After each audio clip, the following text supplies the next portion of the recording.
จากประสบการณ์ในการเป็นหมอทำให้ผมพบเจอผู้คนมากมายที่เข้ามาปรึกษาปัญหาสุขภาพพบว่าบางครั้งปัญหาสุขภาพเกิดจากเรื่องเล็กๆใกล้ตัวนั่นก็คือการดื่มน้ำที่ไม่เพียงพอและการดื่มน้ำที่ขาดคุณภาพน้ำคือสารอาหารสำคัญของร่างกายมนุษย์เราประกอบด้วยน้ำมากกว่า 70%ยิ่งเราดื่มน้ำที่มีคุณภาพสูง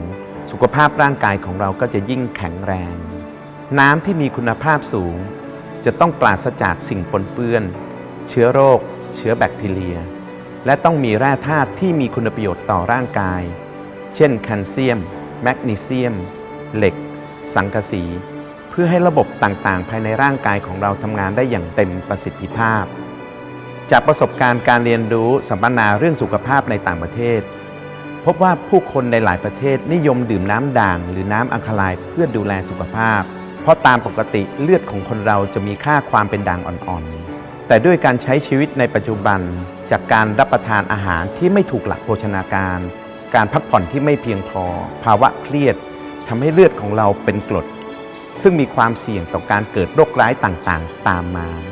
การดื่มน้ำอัลคาไลน์จึงมีผลดีต่อสุขภาพเพราะสามารถช่วยปรับสมดุลกรดด่างในเลือดและเป็นน้ำที่มีโมเลกุลขนาดเล็กสามารถเข้าสู่เซลล์ได้ง่าย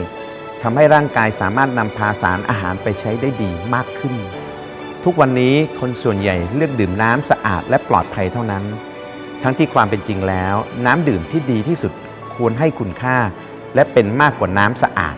นี่คือแนวคิดและแรงบันดาลใจของอะคาแมป